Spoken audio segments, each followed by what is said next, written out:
بسم اللہ الرحمن الرحیم۔ فرحاد علی تیمور، دیوتا، ایک بہت ہی اچھا داستان، ایک ایسے نوجوان کی کہانی جس کی صلاحیتوں نے دنیا بھر کے طاقتور ملکوں اور انسانوں کو دھول چٹا دی۔ اپنے ملک کی بقا کے لیے پوری دنیا سے لڑ گیا، جہاں گیا اپنے نام کا سکہ جمایا۔ جسے بچپن میں نہ ماں کا پیار ملا نہ باپ کا، جو ماں کی گود کو ترستا رہا، جسے نفرت ہی نفرت ملی۔ تو جناب اس کی طرف چلنے سے پہلے آپ پلیز چینل کو سبسکرائب کریں، لائک اور شیئر کریں تاکہ ہر آنے والی قسط آپ کو فوری مل سکے۔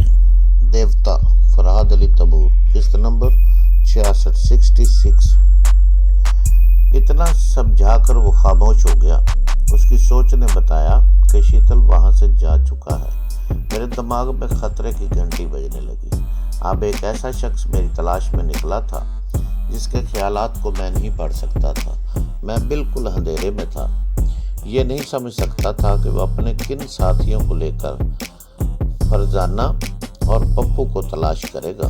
وہ گونگا اپنے ساتھیوں سے گونگے اشاروں میں بات کرے گا۔ چونکہ اس کے ساتھی زبان سے گفتگو نہیں کریں گے، اس لیے میں ان کی گفتگو کے لہجے تک نہیں پہنچ سکوں گا۔ اس وقت وہ تینوں میرے لیے اندھیرے کے تیر تھے، کہیں سے بھی سنسناتے ہوئے آ سکتے تھے۔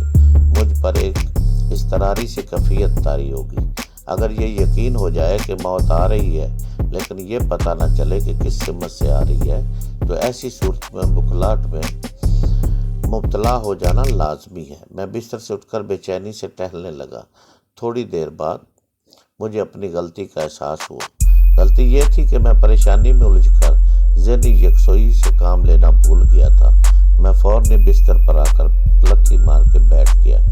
پھر میں نے گہری سانس کھینچ لی اور ان سانسوں کو اپنے سینے میں جمع کر لیا اور آنکھیں بند کر کے مراقبے میں چلا گیا۔ اب میرے آس پاس خیالات کا انتشار نہیں تھا۔ میری پوری توجہ صرف ایک خیال پر مرکوز ہوگی کہ دشمن کے کسے چارہ بنا کر مجھ تک پہنچنا چاہتا ہے۔ وہ فرزانہ ہی تھی جسے وہ مہرے کے طور پر استعمال کرنا چاہتے تھے، لہذا میں نے فرزانہ سے دماغی رابطہ قائم کیا۔ میں یہ معلوم کرنا چاہتا تھا کہ ابھی وہ کہاں ہے اور کیا کر رہی ہے۔ وہ اسپتال کی طرف جا رہی تھی اور سوچتی جا رہی تھی کہ اس نے میرے سائز کے مطابق ایک سوٹ اور جوتے خرید لیے ہیں۔ اب وہ اسپتال پپو کو لینے جا رہی ہے۔ میں نہیں چاہتا تھا کہ وہ اب اسپتال کی طرف جائے اور شیتل کی نظروں میں آئے، لہذا میں نے اس کی منفی سوچ میں کہا میں اسپتال نہیں جاؤں گی۔ اس کی مثبت سوچ نے کہا واہ، کیوں نہیں جاؤں گی؟ صبح سے پپو وہاں ہے، شام کو تو اسے لے کر آنا چاہیے۔ میں نے اس کی منفی سوچ میں کہا اگر پپو آج رات بھی کسی نرس کے پاس رہ جائے تو کیا حرج ہے؟ ہوٹل کے کمرے میں صرف میں رہوں گی اور وہ رہیں گے۔ ایسی رات میری زندگی میں مدتوں سے نہیں آئی۔ کیا مجھے ایسے موقع سے فائدہ نہیں اٹھانا چاہیے؟ ایک رات کی تو بات ہے۔ پپو مجھے چھوڑ کر اپنی کسی بھی نرس آنٹی کے پاس رہنے کا عادی ہے، اس کی مجھے کوئی فکر نہیں کرنی چاہیے۔ میں نے منفی سوچ کے ذریعے اسے بہکایا۔ جوان تھی، اپنے سینے میں جذبات کا سمندر چھپائے اوپر سے شانت رہتی تھی۔ میں نے سمندری طوفان اٹھا دیا، لیکن بہکنے کے باوجود اس کی سوچ نے کہا اچھی بات ہے، میں پپو کو آج رات کسی نرس کے پاس چھوڑ دوں گی، لیکن اس کے لیے مجھے اسپتال جانا ہوگا۔ جس نرس کی ڈیوٹی نہیں ہوگی اس سے کہنا ہوگا کہ وہ آج رات پپو کو اپنے پاس رکھ لے۔ یہ سوچتے ہی وہ اسپتال کی طرف بڑھتی گئی۔ میں پھر الجھ کر رہ گیا۔ اس نے معقول بات کہی تھی، پپو یہاں نہ آئے تب بھی اس کے رات گزارنے کا انتظام کرنے کے لیے اسپتال جانا ضروری تھا۔ میرے جی میں آیا کہ میں براہ راست سوچ کے ذریعے اسے مخاطب کروں، لیکن مشکل یہ تھی کہ میں نے اب تک اس کے سامنے اپنی خیال خوانی کی صلاحیتوں کا اظہار نہیں کیا تھا۔ اگر میں اسے مخاطب کرتا تو وہ بکھلا کر رہ جاتی۔ اس کی سمجھ میں نہ آتا کہ بھلا سوچ کے ذریعے میں اسے کیسے مخاطب کر سکتا ہوں۔ میں تھوڑی دیر تک سوچتا رہا، پھر مجھے یہ بات سمجھ میں آئی کہ فرزانہ کو اگر میں کسی طرح اسپتال جانے سے روک بھی دوں تو پپو کو بھی وہاں نہیں رہنا چاہیے، کیونکہ شیتل پپو کو بھی اسی طرح پہچانتا ہے۔ اب مجھے اپنی حماقت کا احساس ہوا۔ مجھے فرزانہ کو نہیں بھگانا چاہیے تھا کہ وہ پپو کو وہاں چھوڑ کر میرے پاس رات گزارنے چلی آ جائے۔ میں نے پھر اس کے خیالات کو بدلنے کی کوشش کی۔ اب میں نے اس کی مثبت سوچ میں کہا، پپو کو اسپتال میں چھوڑنا مناسب نہیں ہوگا۔ میں تو یہ بھول ہی گئی تھی کہ فراد کے دشمن اسے اسپتال کے آس پاس تلاش کر رہے ہوں گے۔ وہ دشمن پپو کو بھی پہچانتے ہیں۔ نہیں، میں پپو کو وہاں نہیں چھوڑ سکتی، اسے اپنے ساتھ ہی لے کر جاؤں گی۔ وہ میرے مثبت خیال سے قائل ہوگی۔ میں جو اسے اسپتال کی طرف جانے سے روک رہا تھا، اب نہیں روک سکتا تھا۔ پپو کو وہاں سے لانا بہت ضروری تھا۔ اس وقت میری سمجھ میں نہیں آیا کہ میں کیا کروں۔ دشمنوں سے اس کا سامنا ہونے والا تھا، اور وہ ایسے دشمن تھے جن کے دماغ کی تہ تک میں نہیں پہنچ سکتا تھا۔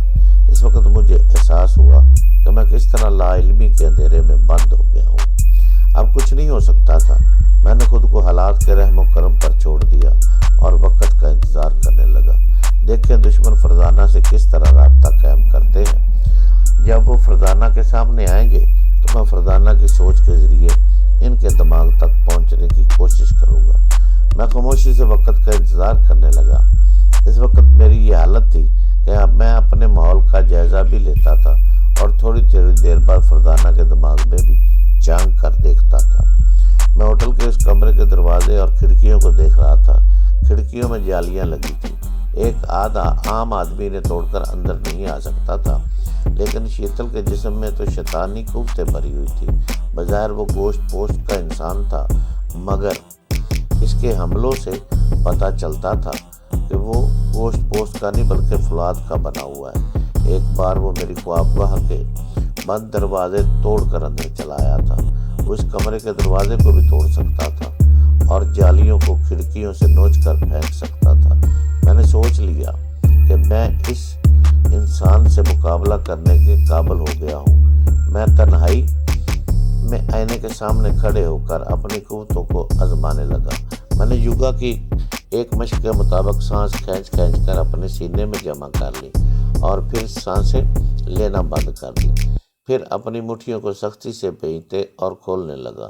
اپنے جسم کو کتنے ہی زاویوں سے توڑنے اور مڑوڑنے لگا۔ اپنے ہاتھوں کو شانوں کی بلندی کی سیدھ میں لا کر اور ایک ٹانگ پر کھڑا ہو کر دوسرے پاؤں کو شانے کی بلندی تک کک مارنے کے انداز میں اچھالنے لگا۔ میں مکمل 1 منٹ تک سانس روکے مختلف مشقوں سے گزرتا رہا۔ پھر میری قوت برداشت جواب دے گی، اس لیے میں گہری سانسیں لینے لگا۔ اپنی بیماری کے بعد میں پہلی بار ان مشقوں سے گزرا تھا، اس لیے بری طرح ہانپ رہا تھا۔ تھکن بھی محسوس ہو رہی تھی۔ چاہتا تھا کہ بستر پر گر پڑوں، لیکن وہ گرنے کا وقت نہیں تھا۔ میں اپنے پاؤں پر کھڑا رہا، ادھر سے ادھر ٹہلتا رہا۔ پھر میری سانسیں اعتدال پر آ گئی۔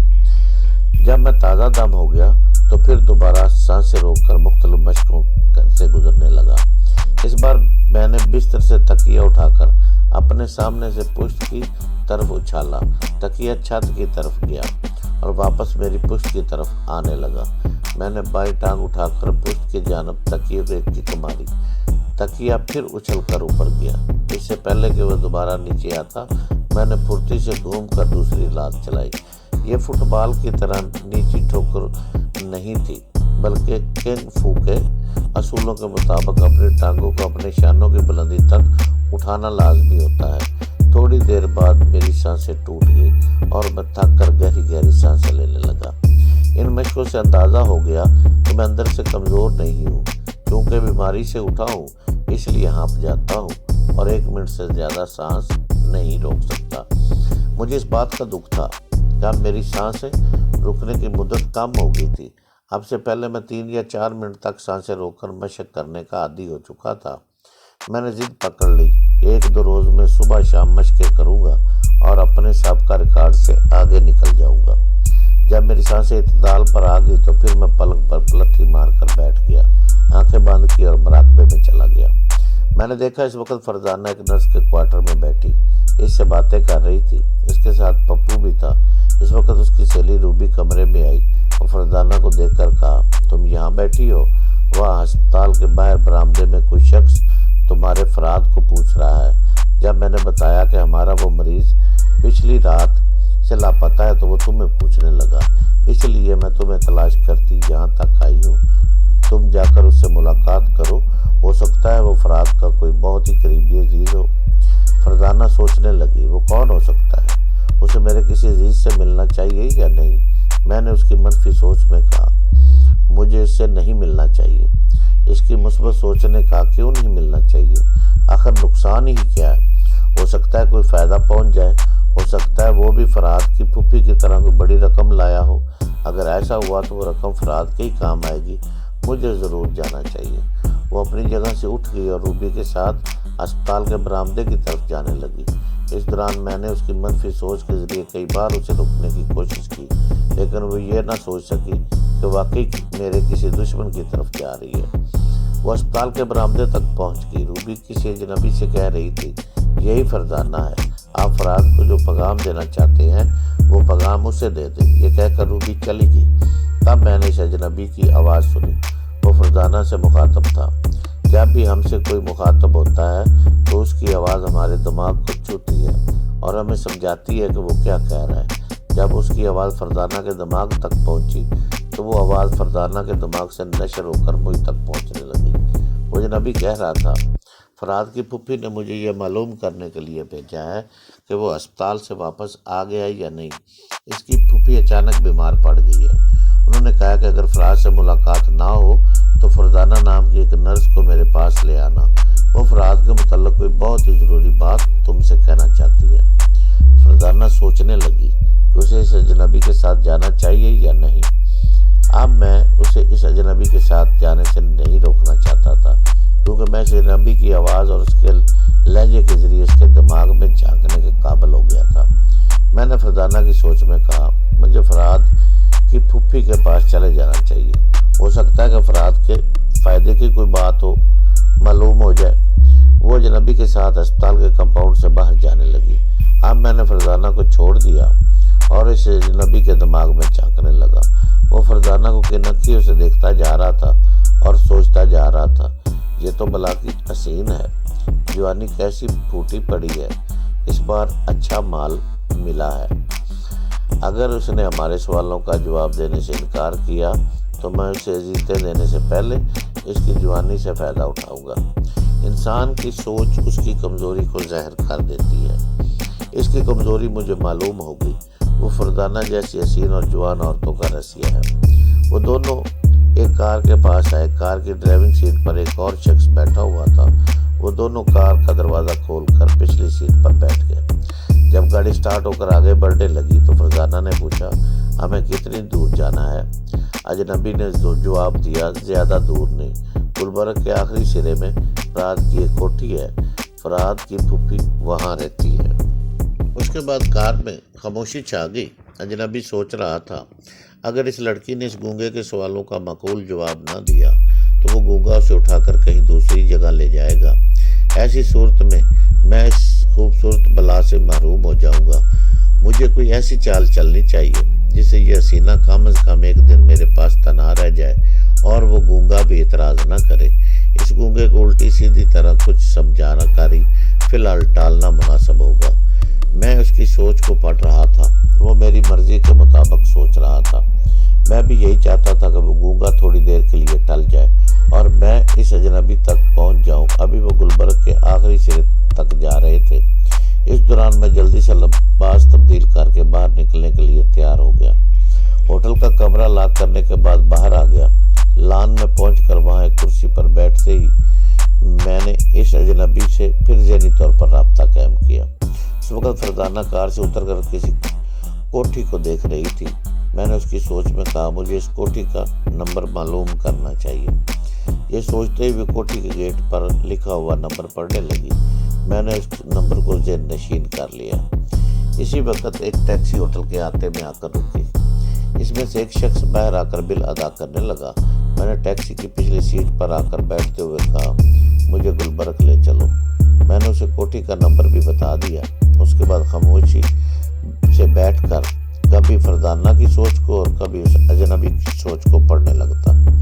فرزانہ کوٹھی کے اندر داخل ہو کر چاروں طرف دیکھتی ہوئی کہہ رہی تھی، فرات کی پھوپھی کہاں ہے؟ یہاں تو کوئی نظر نہیں آ رہا۔ اجنبی نے ہنستے ہوئے کہا، یہاں ہم ہیں، کیا ہم تمہیں نظر نہیں آ رہے؟ تمہاری جیسی جوان عورت کو کسی بوڑھی پھوپھی کی نہیں، ہماری ضرورت ہے۔ فردانہ نے بگڑ کر کہا، بکواس مت کرو، کیا تم مجھے یہاں دھوکے سے لائے ہو؟ اجنبی نے جیب سے چاقو نکال کر کھولتے ہوئے کہا، تم بہت دیر سے سمجھتی ہو، لیکن یہ بات فوراً ہی سمجھا دینا چاہتا ہوں۔ اگر تم نے چیخنے چلانے کی کوشش کی تو اس سے پہلے میں تمہاری گردن پر چاقو پھیر دوں گا۔ وہ سہم کر چاقو کی طرف دیکھنے لگی۔ اجنبی نے ایک صوفے کی طرف اشارہ کرتے ہوئے کہا، یہاں بیٹھ جاؤ اور جو کچھ تم سے پوچھا جائے اس کا صحیح جواب دو۔ وہ صوفے پر بیٹھ گئی۔ اجنبی نے اس کے سامنے بیٹھتے ہوئے پوچھا، فرات کہاں ہے؟ اس نے جواب دیا، میں کسی فرات کو نہیں جانتی۔ اس اجنبی نے کہا، تم سمجھتی ہو کہ ہم تمہیں قتل کرنے کے بعد خاموش بیٹھ جائیں گے؟ نہیں میری جان، تمہارے بعد تمہارے پپو کی باری آئے گی۔ پپو کے نام پر اس کی ممتا پائیدار ہوگی۔ وہ سوچنے لگی، کیا میں بیٹے کو بچانے کی خاطر اپنے محبوب کو دشمنوں کے حوالے کر سکتی ہوں؟ مجھے اللہ نے کس آزمائش میں ڈال دیا ہے۔